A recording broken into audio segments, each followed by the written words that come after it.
wabarakatuh. Alhamdulillah, wassalatu wassalamu ala Rasulillah wa ala alihi wa sahbihi wa man walah. Qala Allah Ta'ala ya ayyuhalladzina amanu taqullaha wa qulu qawlan sadida yuslih lakum a'malakum wa yaghfir lakum dhunubakum wa may yuti'illaha wa rasulahu faqad faza fawzan 'azima.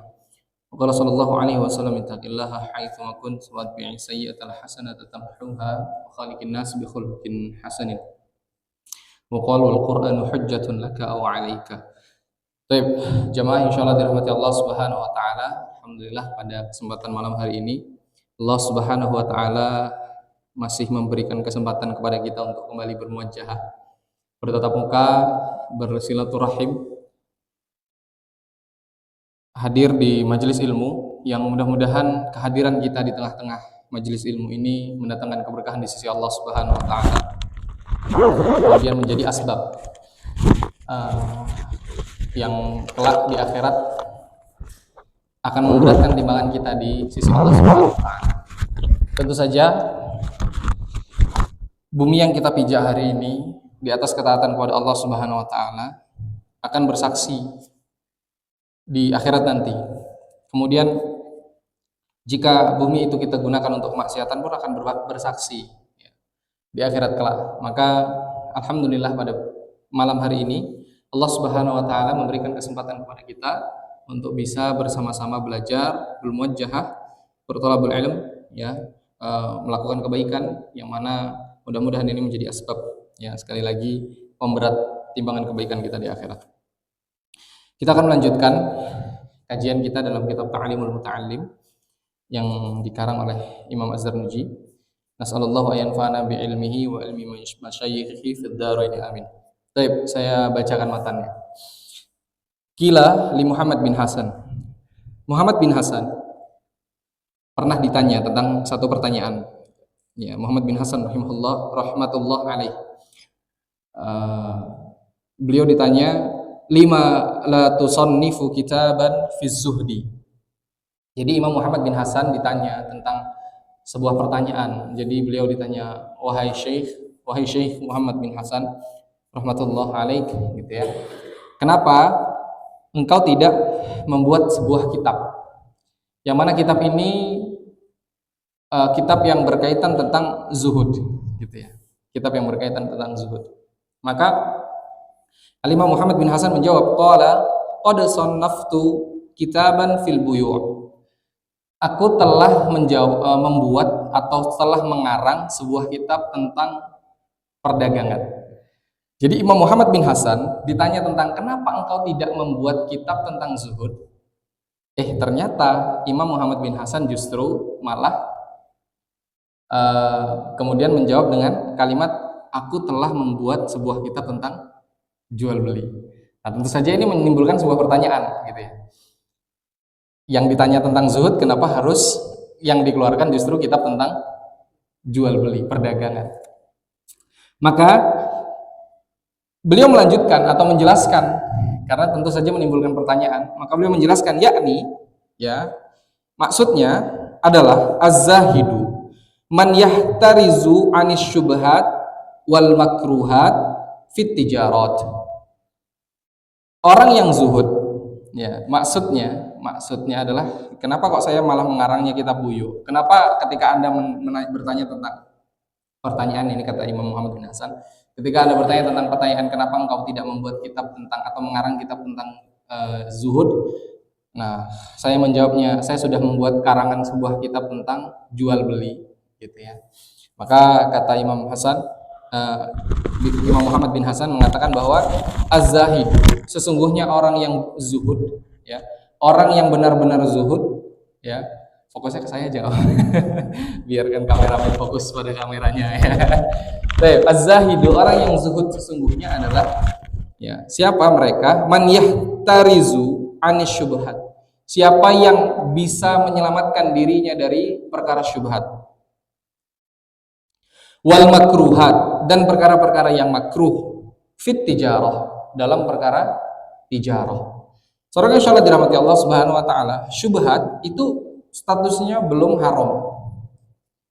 Tetapi dalam hadis Rasulullah SAW mengatakan wa man waqa'a fi syubhati waqa'a fil haram. Siapa yang terjerumus dalam perkara syubhat, maka dia terjerumus dalam perkara yang haram. Karena memang dia masih samar statusnya. Ya. Apakah barang yang dia jualkah? Ya, atau cara dia berjualankah atau apapun itu bentuknya. Yang terpenting apabila terdapat syubhat di dalamnya, maka orang yang zuhud akan berusaha meninggalkan hal tersebut. Kemudian yang selanjutnya, dia akan berusaha meninggalkan yang namanya makruhat. Apa itu makruhat? Hal-hal yang dibenci oleh Allah Subhanahu wa taala. Contoh, mohon maaf ya. Ini saya kasih contohnya agak ekstrim. Ya. Jadi saudara insyaallah dirahmati Allah Subhanahu wa taala, menurut kebanyakan ulama, mayoritas ulama, hukum rokok itu apa? Haram apa makruh? Haram ya. Sebagian mengatakan makruh ya. Maka yang paling ringan adalah makruh. Meskipun ya sejarahnya dulu itu kenapa kok ada beberapa ulama yang terkenal sebagai ulama tapi kok pada akhir hayatnya masih ngerokok gitu ya. Jadi kalau ulama dulu itu pakai rokok itu untuk sebagai alat beliau sebagai doping. Doping untuk belajar, tapi dopingnya yaitu makruh gitu ya. Ada beberapa mungkin ulama yang seperti itu. Nah, hanya tidak semua gitu ya. Nah, maka teman-teman yang insyaallah dirahmati Allah, hukum yang paling minim adalah makruh. Maka ketika antum menjadi seorang pedagang, antum punya warung, antum punya dagangan, ya berusaha untuk meninggalkan jualan rokok gitu ya. Nanti yang kerja di pabrik rokok bangkrut Ustaz. Di PHK semua Ustaz. Ya insyaallah mudah-mudahan nanti akan dapat kerjaan yang lain. Ya ini sebuah contoh saja. Atau contoh yang lain, bahkan sampai perkara yang haram, kemarin sudah kita bahas bahwa contoh jual yang haram ya. Jualan yang haram apa? Khamar misalnya. Khamar sudah jelas-jelas haram. Terus kita ya nggak usah menyediakan di warung kita. Ya, kita tinggalkan itu. Kemudian apa? Misalnya di sini Mas Haryoto, mana Mas Haryoto? Nggak ada ya? Oke. Gini. Contoh ayam. Ya, jual ayam. Teman-teman insyaallah dirahmati Allah, kalau antum pedagang ayam, antum muslim, antum mukmin, maka berusahalah untuk menyembelih ayam itu sendiri. Ya, karena itu sangat menentukan kehalalan dari daging yang akan dikonsumsi kemudian. Nah, misal nih, qadarullah ayam antum habis, misalnya nggak ada Mas Haryoto, jadi agak susah nih nyontohin. Nah, ayamnya habis. Kemudian beliau mengambil ayam ke orang lain yang beliau tidak tahu apakah orang itu menyembelihnya dengan cara yang baik atau tidak. Nah, maka ketika beliau berusaha untuk berusaha untuk zuhud, maka beliau berusaha untuk meninggalkan hal tersebut. Ya lebih baik mencukupkan diri dengan apa yang sudah habis, meskipun ada pesanan, beliau berusaha untuk tidak menerima pesanan tersebut. Kenapa? Karena dikhawatirkan ketika beliau mengambil ayam dari orang lain yang beliau tidak tahu nih, apakah orang itu paham tentang cara menyembelih yang benar atau yang lain sebagainya. Beliau khawatir kemudian nanti apakah ayam itu benar-benar disembelih dengan cara yang baik ataukah tidak. Gitu. Ini perkaranya masuk dalam syubhat atau makruh ini kira-kira. Kalau yang kayak gini. Syubhat, Masya Allah. Syubhat itu adalah hal yang sebenarnya terlihat halal, tetapi pada hakikatnya ada unsur haram di dalamnya. Contoh lain, itu seperti seseorang yang menggembala domba di lahan orang lain, yang lahan tersebut ada tanamannya. Contohnya tanaman singkong kita. Tanaman singkong kita misalnya, ya. Kita punya tanaman singkong tetangga kita. Kita punya domba, kita menggembala domba, tapi domba itu kita gembala di lahan singkong orang lain. Apa yang akan terjadi? Minimal ngamuk. Ya, minimal marah itu yang punya singkong, apalagi baru tukul itu kan. Baru ngedak apa itu, nggak ngerti saya ngedak itu. Ngedak Pak artinya? Iya, itu dia ngedak ya namanya. Kalau di sini istilahnya ngedak gitu. Ya itu syubhat itu. Maka status daging kambing tersebut bisa syubhat. Kemudian bahaya efek kemudian, kambing tersebut bisa jadi tidak boleh dipakai untuk akikah atau kurban. Nah, maka nggak boleh ini, hati-hati di sini. Siapa juragan-juragan wedus ya? Nah, seperti apa namanya, Pak Yanto misalnya kan juragan kambing ini. Ya, jadi diusahakan ketika cari rambanan, cari makanan untuk kambing itu dicarikan yang paling halal, jangan yang syubhat. Dan insya Allah kalau antum semua di sini enggak lah ya. Di sana itulah jauh, tapi pindahan dari sini gitu ya. Enggak, insya Allah ya. Baik, itulah orang yang zuhud. Ya, siapa mereka yang berusaha meninggalkan perkara yang syubhat, perkara yang makruh dalam tijarah, dalam jual beli. Nah, contoh lain, kalau kita jualan kita itu menimbulkan mudarat untuk orang lain. Kayak sekarang ini kan ada nih ciki-ciki yang sekarang viral nih, ya. Beberapa anak di SD mana ya waktu itu ya, saya lupa. Baru beberapa hari lalu itu ada beberapa anak yang makan jajanan, ya. Kemudian dari makan jajan tersebut keracunan. Nah, ini kan jelas menimbulkan mudarat. Maka jangan sampai kita menjual makanan yang seperti itu, jajanan yang seperti itu. Gitu. Kalau jelas-jelas menimbulkan mudarat. Barakallahu fikum. Wa kadzalika fi sa'iril muamalat wal hiraf. Wa kullu man ishtaghala bi syai'in minha yuftaradu alaihi ilmu taharruzi anil harami fi. Begitu juga dalam segala urusan muamalat yang lainnya, ya. Ya, baik dalam urusan apa namanya, muamalah apa sajalah itu bentuknya, ataupun dalam bentuk profesi apa saja. Maka siapa saja yang ada dalam satu profesi tertentu harus memahami tentang halal dan haram yang berpotensi ada pada profesi dia tersebut. Contohnya apa? Contohnya kalau tadi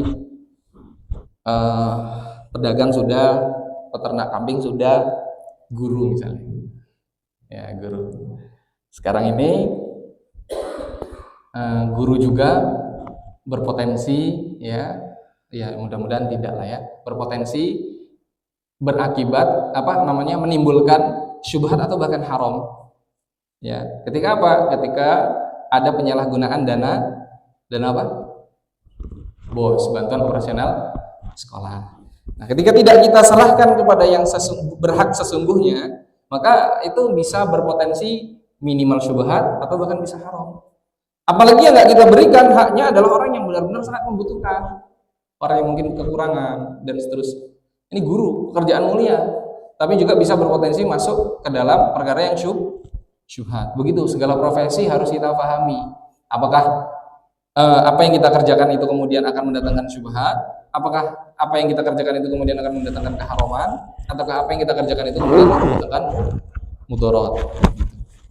Maka teman-teman insyaallah dirahmati Allah, jemaah sekalian insyaallah dirahmati Allah, maka setiap orang yang punya satu kesibukan, satu profesi, ya, satu apa tuh namanya, satu amalan, ya, satu pekerjaan, maka dia harus paham tentang halal dan haram dan bagaimana cara dia keluar dari perkara yang syubhat atau makruh, begitu.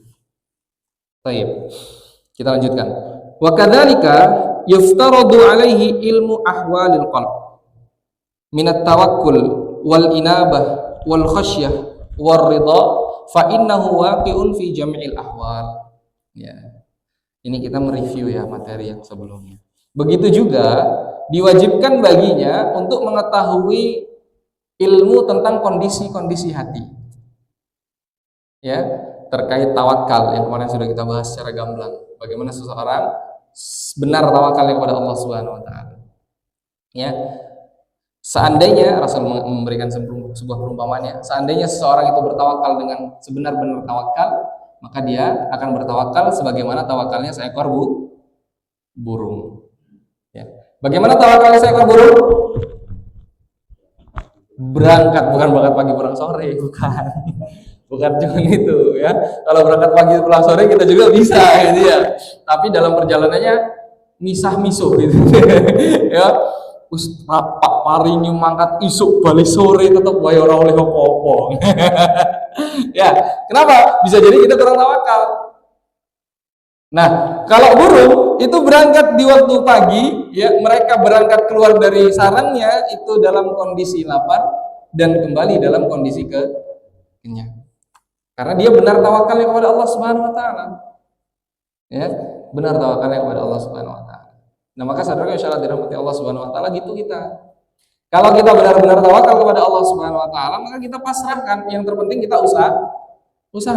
Misal nih, sudah berangkat pagi, pulang sore, ternyata masih belum ada hasil. Ya. Misal udah berangkat pagi, pulang sore tapi nggak ada hasil. Ya. Apa usaha misalnya ngampas. Ada yang usahanya ngampas di sini? Oh, nggak ada ya. Ini kayaknya udah pengusaha kelas atas semua ini, nggak ada yang levelnya. Ya. Iya. Oh iya. Ya, apa misalnya usahanya pasar. Ada yang pasar? Pasar ada kayaknya kemarin. Siapa? Oh, jenengan ya Pak ya? Masya Allah. Pasar misalnya. Sudah berusaha berangkat setiap hari ya. Berangkatnya sampai sebelum subuh. Sholat subuhnya di masjid pasar misalnya. Atau musola dekat pasar misalnya. Sampai akhirnya apa? Ternyata di pasar qadarullah wa masya'afa'al hujan. Kira-kira pasar kalau hujan gimana Pak? Rame Pak ya? Rame yang dagang. Ya, rame yang dagang. Itu pasar. Hujan sampai siang. Alhamdulillah. Kerupuk yang dijual cuma laku 5.000. Itu aja karena apa? Tetangganya pengen makan pecel gak ada kerupuk. Ya, kerupuknya lagi habis.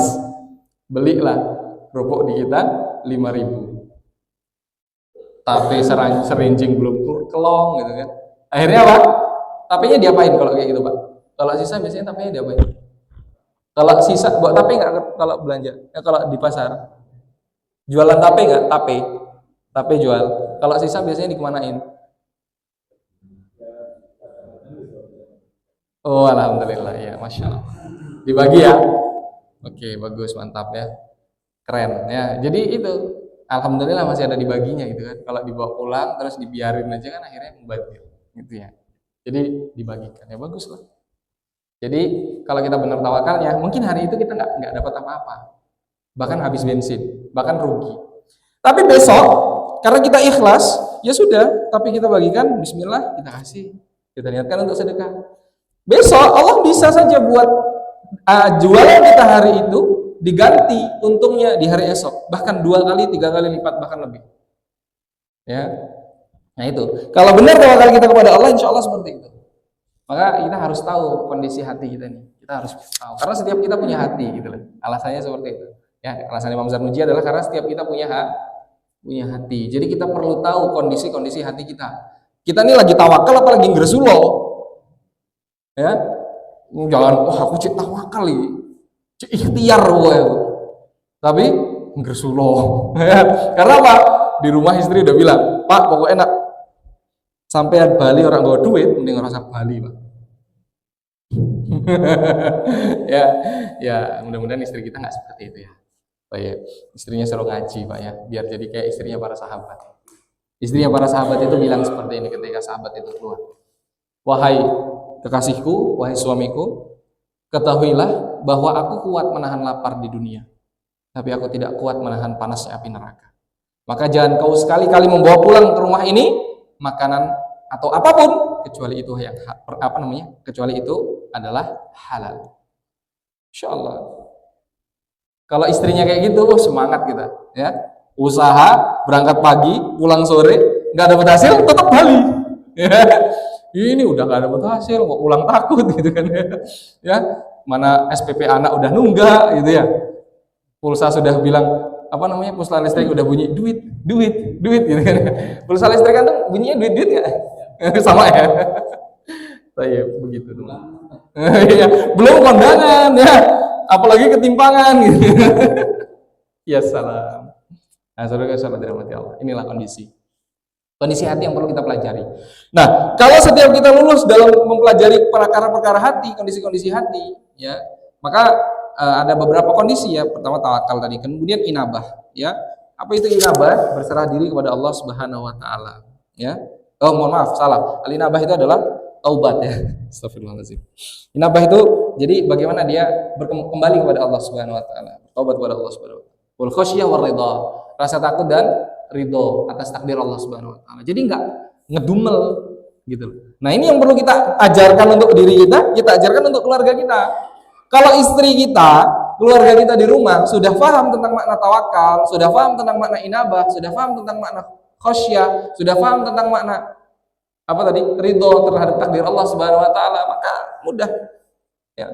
Uang 50.000 itu cukup untuk 1 minggu. Ya, cukup nggak Pak? Ora lah, melek mata baik jajan anak 20.000.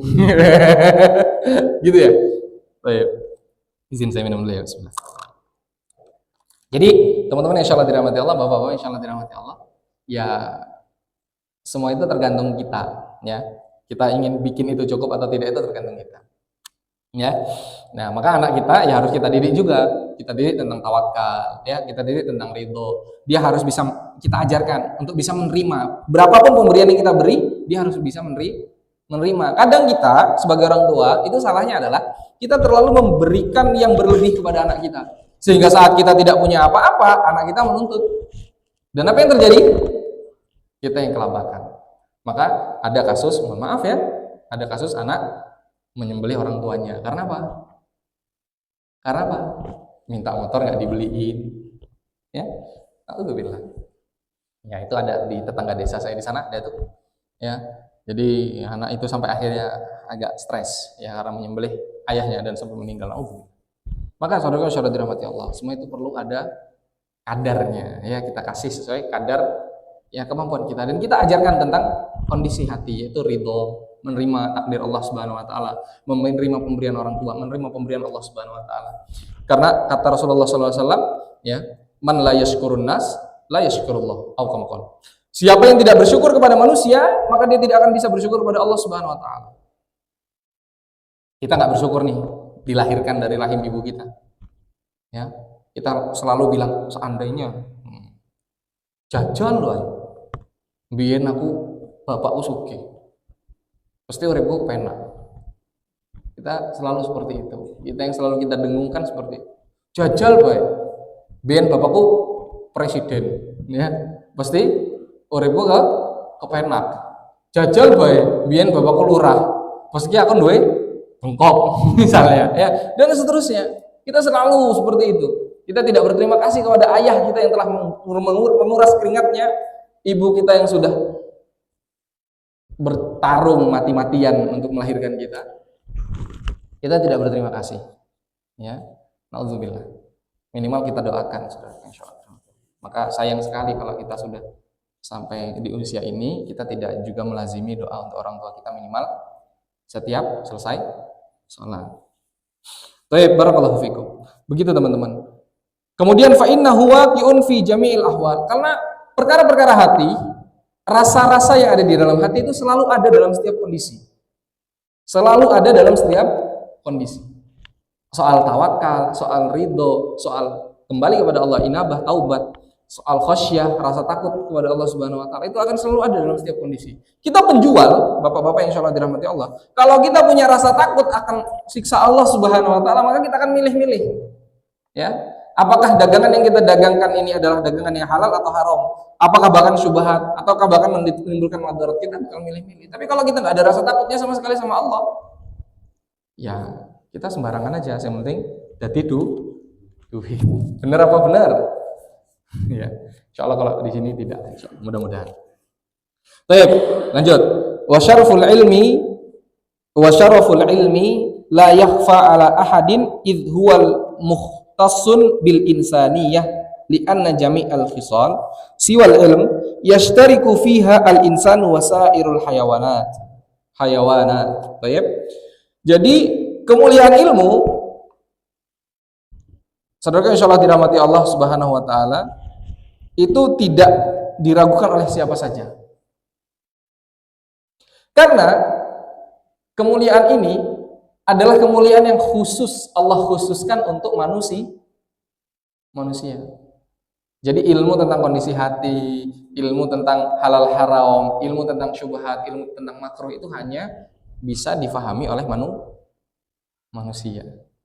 Ya, selain ilmu, ya, semua hewan, semua makhluk itu mendapatkan sifat yang sama, bahkan mirip. Ya. Yastariku fiha al-insanu wa sairul hayawanat. Jadi semua sifat itu ada pada manusia dan ada pada makhluk-makhluk yang lain, hewan-hewan yang lainnya. Ya. Contohnya kasyaja'ah, ya, rasa berani. Ya, kita tahu lah kalau hewan itu ada atau selalu atau memiliki rasa berani. Makanya dia mudah diadu gitu ya. Mudah diadu. Jadi kita punya rasa berani, hewan juga punya rasa berani. Kemudian wal jur'ah, yaitu apa? Kekuatan. Ya, jadi orang itu kuat, hewan juga kuat. Wal quwah sama. Ya. Kemudian wal jud wasyafaqah wa ghairiha siwal ilm. Jud, kesungguhan, syafaqah, belas kasihan, wa ghairiha, dan selain daripada itu kecuali ilmu. Jadi hewan-hewan itu punya rasa belas kasihan juga. Nyatanya apa? Ibu harimau tidak akan memakan anaknya, ya. Ibu kucing tidak akan memakan anaknya, kecuali kucing itu telon gitu ya. Lanang telon itu biasanya dimakan sama ibunya. Tapi nggak tahu juga itu fakta atau mitos, itu saya juga nggak ngerti. Wallahu a'lam bishawab. Baik. Maka teman-teman yang insyaallah dirahmati Allah Subhanahu wa taala, ilmu itu adalah kemuliaan yang Allah khususkan untuk manusia. Maka kalau kita sudah terlanjur disebut sebagai manusia, ya kita harus memuliakan diri kita dengan ilmu. Maka kita harus belajar. Jangan pernah mencukupkan dengan ilmu yang sudah kita miliki hari ini. Kita harus terus menambah ilmu. Agar apa? Agar istiqomah di atas ketaatan pada Allah Subhanahu wa taala. Karena istiqomah, taatnya ibadah, itu adalah buah daripada kita belajar. Ini kata Imam Ghazali dalam kitab beliau Bidayatul Hidayah. Jadi beliau mengatakan bahwa ini mukadimahnya ya, di dalam mukadimah Bidayatul Hidayah Imam Ghazali mengatakan bahwa seseorang itu tidak akan bisa ya istiqomah ya, atau ilmu itu ya asbab daripada seseorang bisa beramal ya, istiqomah di atas ketaatan itu adalah ilmu, buah daripada belajar. Maka kalau misalkan kita tidak belajar, ya maka bagaimana kita bisa istiqomah di atas ketaatan kepada Allah Subhanahu wa taala. Barakallahu fikum. Wa bihi adharahu Allah taala fadla Adam alaihi salam alal malaika wa amarahum bisujudi lahu. Begitu juga Allah Subhanahu wa taala, atau dengan ilmu itulah ya, dengan ilmu itu juga Allah Subhanahu wa taala menunjukkan tentang kemuliaan Adam dari para malaikat. Sehingga Allah Subhanahu wa taala memerintahkan malaikat-malaikat itu untuk sujud kepada Adam. Sebagai sujud apa? Bukan sujud ibadah, jangan salah. Sujud penghormatan. Jadi Allah Subhanahu wa taala menunjukkan kemuliaan ilmu itu hanya dimiliki oleh manusia. Ya, dan seterusnya insyaallah dirahmati Allah Subhanahu wa taala, bahkan para malaikat pun tidak memiliki itu, ya. Kemudian apa? Allah Subhanahu wa taala menunjukkan kemuliaan tersebut dengan memerintahkan para malaikat untuk bersujud kepada Adam sebagai bentuk penghormatan. Terus insyaallah dirahmati Allah Subhanahu wa taala. Maka bersyukurlah kita karena Allah Subhanahu wa taala masih memberikan kepada kita kesempatan untuk terus belajar. Bersyukurlah kita karena Allah Subhanahu wa taala masih terus memberikan kesempatan kepada kita untuk menambah ilmu. Karena tidak semua orang memiliki kesempatan tersebut. Baik, kita lanjut sedikit lagi. Wa inna syarafal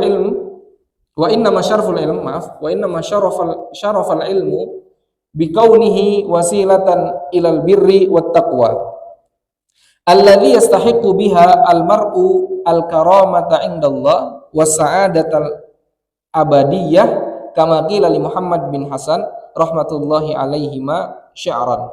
Sesungguhnya kemuliaan ilmu, dengan kemuliaan ilmu tersebut itu adalah sebagai wasilah untuk melakukan kebaikan dan ketakwaan kepada Allah Subhanahu wa taala. Ya.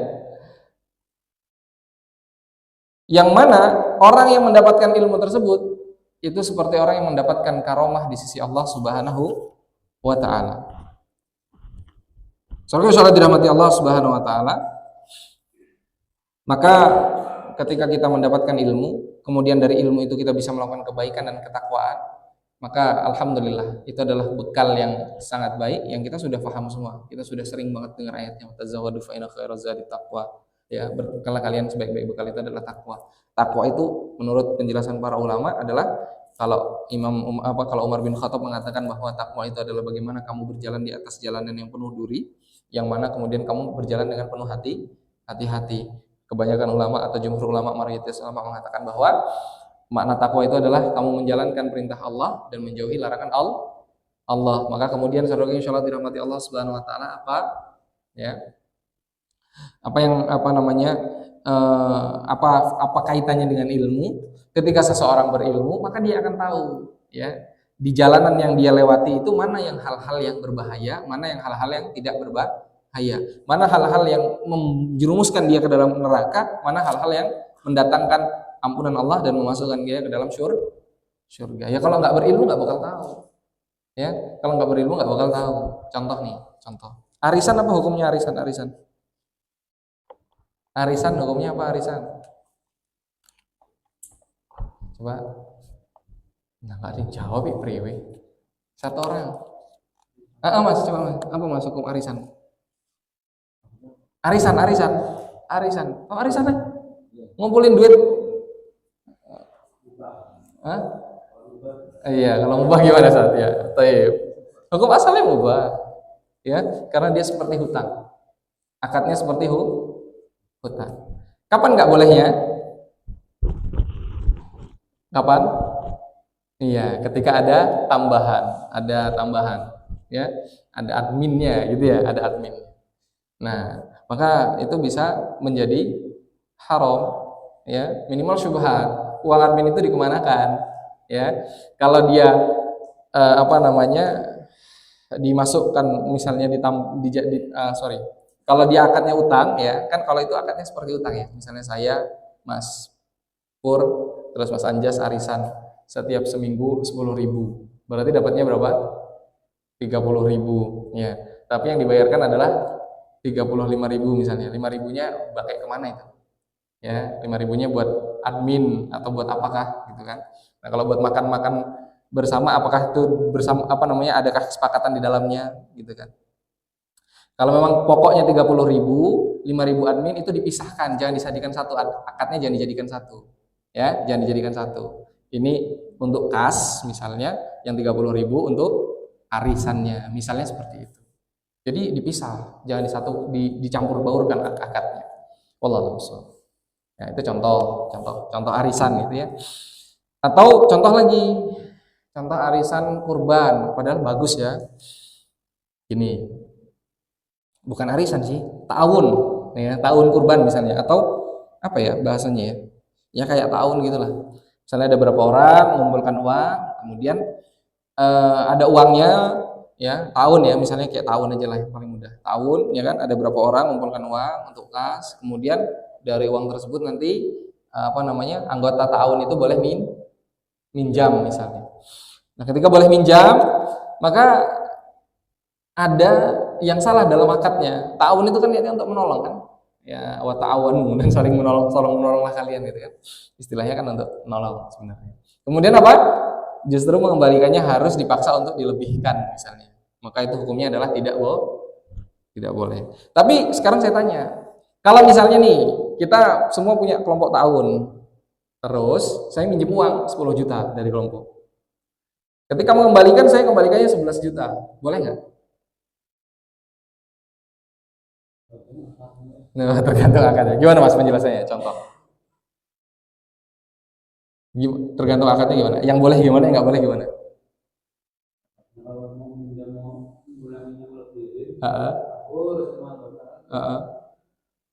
Oh iya, nah ini yang salah gitu ya. Baik, kalau niatnya mau ngelebihin akur semua boleh, nah itu yang salah, itu nggak boleh, tetap nggak boleh. Kalau sudah diakadkan justru nggak boleh. Tapi kalau saya, misalnya kita tahu nih, saya minjem 10 juta, terus saya kembalikan 11 juta, boleh nggak? Ini boleh nggak? Boleh, boleh saja. Tapi tidak ada akad di awal, tidak ada perjanjian. Ya, contoh saya minjem uang sama Mas Pur. Saya minjem uang sama Mas Pur 10 juta. Saya kembalikan 11 juta. Loh, Tat, ini apa nih, Tat, 1 jutanya? Nanti saya dapat riba. Enggak. Mas, ini saya ikhlas. Ya, kata Mbah Mun apa? Orang yang ngutang balikinnya ngepres itu orang pelit. Ya, tapi tidak boleh diakad di awal, nggak boleh. Contoh nih, Mas Pur minjem uang sama saya, saat pinjem uang 1 miliar gitu ya. Oke Mas, tapi besok balikinnya 1,100 juta misalnya kan, itu nggak boleh. Tapi kalau misalkan kemudian Mas Pur mengembalikan kepada saya 1 miliar 1,100 juta misalnya, maka itu nggak jadi masalah. 1,1 miliar itu nggak jadi masalah. Nah, itu nggak apa-apa. Tapi tidak ada akad sebelumnya. Karena Rasulullah seperti itu. Rasulullah itu kalau mau berhutang, beliau selalu mengembalikan dengan dilebihkan. Sebenarnya itu nyunah gitu loh. Tapi tidak boleh ada akad. Masya Allah, sangat adil sekali Islam ini. Ya. Jadi kalau ada akad apa? Khawatir memberatkan. Ya. Barakallahu fikum. Baik, masih ada waktu? Masih ada beberapa menit ya. Ya, berapa menit lagi?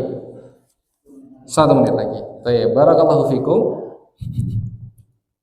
Nah, itu ya, kita bisa istiqomah, bisa takwa itu kalau kita punya ilmu. Ya. Nah, itu tadi bahaya kan ya Mas ya. Misalnya, yang penting akur, pokoknya semua sepakat, itu bahaya. Seolah-olah benar padahal salah gitu loh. Ya. Jadi nggak boleh ada akad di dalamnya. Tidak boleh ada akad di dalamnya. Ya, tidak boleh ada akad untuk melebihkan bayaran hutang, itu nggak boleh. Baik, paham insyaallah? Barakallahu fikum, karena waktunya tinggal sedikit lagi. Jadi seperti itu kita bisa dapat, nanti kita lanjutkan matannya insyaallah di pertemuan yang akan datang. Jadi istiqomah, takwa itu buah daripada ilmu. Kita nggak mungkin bisa bertakwa, kita nggak mungkin bisa istiqomah kecuali ada ilmunya. Ya, nggak bisa itu. Nggak ada kaidahnya orang wah bisa istiqomah kok. Ya.